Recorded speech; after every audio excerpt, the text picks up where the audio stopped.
முடிச்சோடனே முத நம்ம யோகி பாபு சார் தான் போய் பார்த்தோன்னே அவர் கதை கேட்டாரு, ரொம்ப பிடிச்சிது, பண்ணலாம் அப்படின்ட்டாரு. அதில் தான் எனக்கு ஸ்டார்ட் ஆச்சு. ஸ்டார்ட் ஆனோடனே அப்புறம் நிறைய பேர்த்துட்டு போனேன். அதுக்கப்புறம் நம்ம யுவராஜ் சார்கிட்ட போய் இந்த கதையை சொன்னேன். சொல்லும்போது அவர் வந்து ஃபர்ஸ்ட் படம் கேட்கும்போது அவருக்கு வந்து ரொம்ப பிடிச்சிருச்சு.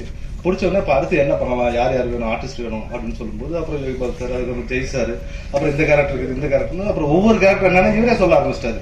இளவரசன் சார் இதுக்கு போயிடலாம், அது வந்து அவருக்கு போடலாம், அப்புறம் இவர் கிங்ஸ்லிக்கு போடலாம், அப்புறம் இந்த கேரக்டர் வந்து மொட்டராஜன் சாரை போடலாம். பார்த்தா இங்க பட்ஜெட் யாருக்கு இவருக்கு தெரியுதா இல்லையான்னு தெரியல. ஆனா எல்லாத்தையுமே வந்து போடலாம்னு சொல்லிட்டு டோட்டலா பார்த்தா 25 ஆர்டிஸ்ட். அப்புறம் பட்ஜெட் போட்டு பாக்குறாங்க, இவருக்கு ஷாக் ஆகுது, ஐயோ தெரியாதனமா சொல்லிட்டோம் அப்படிங்கிற மாதிரி இவரு ஒரு பக்கம் ஒரு ஃபீல் ஆகுறாரு. அதுக்கப்புறம் எப்படியா இருந்தாலும் இந்த படத்தை நம்ம பண்றோம், ஏன்னா எவ்வளவு காஸ்டிங் இருந்தாதான் ஒரு விஷயத்த எப்படி சொல்றோங்கிற ஒரு விஷயம் இருக்கு. அதனால இந்த கதைக்கு இவ்வளவு ஆர்டிஸ்ட் தேவை, நம்ம கண்டிப்பா இது பண்ணலாம் அப்படிங்கிற மாதிரி யுவராஜ் சார் ஸ்டார்ட் பண்ணாரு. அதுக்கப்புறம் நான் சத்யராஜ் சாரை போய் மீட் பண்ணும்போது அவரு ஒரே ஒரு அர்த்தம் சொன்னார், இந்த படத்துல நான் வந்து என்ன பண்ண போறேன் அப்படின்னு. அப்புறம் அவருக்கு தனியா எக்ஸ்பிளைன் பண்ணி சொல்லும்போது அவருக்கு ரொம்ப பிடிச்சது. அவர் வந்ததுக்கு அப்புறம் இதுக்கப்புறம் இதுல ஒரு ஸ்கேல் அப்படியே மாறிச்சு. அதுக்கப்புறம் ஜெய் சாரை மீட் பண்ணி பேசணும். ஜெய் சார் மீட் பண்ணி பேசும்போது அவரு கதை கேட்டாரு. கதை கேட்டவுடனே ரொம்ப பிடிச்சிச்சு, கட்டிப்பிடிச்சு பண்ணலாம் அப்படின்ட்டாரு. அப்ப ஷூட்டிங் டைம்ல என்னன்னா அவருக்கு வந்து என்னன்னா இந்த ரம்ஜான்ல வந்து நோன்பு இருந்தாரு. நம்மளாம் ஒரு வேளை சாப்பிடாம டென்ஷன் ஆயிரும். அடுத்த வேலை பார்க்கும்போது என்னால சாப்பாடு, அவர் 3 வேளையுமே சாப்பிட மாட்டாரு, வெறும் தண்ணி மட்டுமே குடிச்சிட்டு இருந்து 3 வேளையுமே வந்து நடிச்சு கொடுத்தாரு.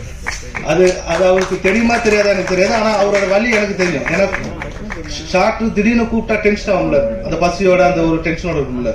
அவர் இருந்த அந்த 25 நாளுமே சாப்பிடாம தான் வந்து ஒர்க் பண்ணாரு. அந்த நோன்பு இருந்த சமயத்துல அவ்வளவு கஷ்டப்பட்டாரு, அவ்வளவு வலி வேதனையோட பண்ணாரு. அது எனக்கு நல்லா புரிஞ்சது. ரொம்ப நன்றி சார், தேங்க்யூ சார். அதுக்கப்புறம் யோகி பாபு சார் வந்து பயங்கர சப்போர்ட் பண்ணாரு. எல்லா விதத்திலயும் எனக்கு ரொம்ப ஹெல்ப்ஃபுல்லா இருந்தாரு. இந்த படம் முக்கியமா நகரத்துக்கு காரணமே யோகி பாபு சார் மிக்க ஒரு மெயினான ஒரு இது. அதுக்கப்புறம் சாய்தன்யா அவங்க, அப்புறம் இவரு சிங்கமொழி அண்ணன், அப்புறம் ஸ்ரீமன் சார்லாம் பார்த்தா ஸ்பாட்டுக்கு வந்துட்டாருன்னா கேரவனுக்கே போக மாட்டாரு, ஸ்பாட்ல ஏதா இருப்பாரு. 2 பேரும் சேர்ந்து நல்லா டிஸ்கஸ் பண்ணுவோம். நிறைய விஷயங்கள் அவர் வந்து நல்லா ஹெல்ப் பண்ணாரு. அப்புறம் கிங்ஸ்லி, அப்புறம் இவரு இளவரச சாரு, அதுக்கப்புறம் பிரகையா, எல்லாருமே வந்து நல்லா சப்போர்ட் பண்ணாங்க. அதுக்கப்புறம் நம்ம கேமராமேன் என்னன்னா எனக்கு யாரோ பார்த்தோம், பட் கேமரா வந்து கதை கேட்டாரு. கதை கேட்கும்போது அவர் கேட்கும்போது அவர் அந்த கேட்கிற விஷயங்கள் எனக்கு ரொம்ப பிடிச்சது. அதுக்கப்புறம் அவரோட ஒர்க்லாம் பார்க்கும்போது ரொம்ப இதா இருந்தது. ஸ்பாட்ல அவர் வந்து நான் என்ன கேட்கறேனோ அதை எவ்வளவு ஃபாஸ்டா அழகா எடுக்க முடியுமோ அவ்வளவு அழகா எடுத்து கொடுத்தாரு அவர். ஸோ கேமராமேனுக்கு ரொம்ப நன்றி, தேங்க்யூ. அதுக்கப்புறம் நம்ம இவரு தங்கதோர அண்ணன் வந்து ஸ்பாட்ல செம ஜாலி. இங்க எவ்வளவு அடிச்சாரோ அதை விட பல மடங்கு அடிப்பாரு. அடிச்சு அதில் நம்ம ஏதாவது சின்னதா பொறுக்கி போடுற மாதிரி இருக்கும். ரொம்ப ஃபன்னா ஜாலியா இருந்தாரு. அதுக்கப்புறம் இவங்க கீர்த்தனா மேம் வந்து ஃபர்ஸ்ட் ஜெய்க்கு அம்மா அப்படின்னு, ஜெய் சாருக்கு அம்மான்னு சொன்ன உடனே ஐயோ நான் பண்ண மாட்டேன், நான் என்ன இன்னைக்கு பேர் அது இதுன்னு சொல்லிட்டு இருந்தாரு. அதுக்கப்புறம் சத்யராஜ் சாருக்கு ஒய்ஃப்னு உடனே ஓகேன்ட்டாங்க. அது ஏன்னா எனக்கு இன்னமும் தெரியல. இப்படி பல விஷயங்கள் நிறைய விஷயம் நடந்தது. அப்புறம் டெக்னீஷியனா பார்த்தா நம்ம ஆர்ட் டைரக்டர்லாம் வந்து என்ன சொல்றது, நிறைய பெரிய விஷயங்கள்லாம் சாதாரணமா எங்களுக்கு பண்ணி கொடுத்தாரு.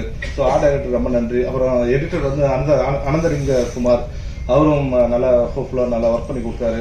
அதுக்கப்புறம் சில ராஜேஷ், இளன் சார், அப்புறம் அஸ்ரப் சார், அப்புறம் உதயகுமார் மேனேஜர், இவங்களாம் நல்லா சப்போர்ட் பண்ணாங்க. அப்புறம் பொள்ளாச்சியில நிறைய பேர் வந்து இந்த வீட்டு ஹவுஸ் ஓனர் ராதாகிருஷ்ணன் சொல்லிட்டு அவரும் நல்லா சப்போர்ட் பண்ணாங்க. ஸோ இந்த படம் நல்லபடியா வந்திருக்கு. எங்களால முடிஞ்சவரை நாங்க வந்து நல்லபடியா எடுத்திருக்கோம். இதுக்கு மேல பார்த்துட்டு நீங்க தான் பதில் சொல்லணும். இது ஒரு குடும்ப பாங்காவும் ஒரு ஃபேமிலி டிராமா கலந்த ஒரு காமெடியான படம். நல்லா 2 மணி நேரம் உட்காந்து நல்லா என்ஜாய் பண்ணிட்டு போயிடலாம். ஸோ அப்படி ஒரு படம்.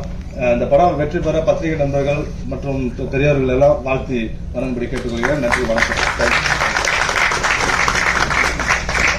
Thank you sir. அடுத்து நாம் பேச அழைக்கிறோம். திரும்பிய இடமெல்லாம் இவ்வளவு பெரிய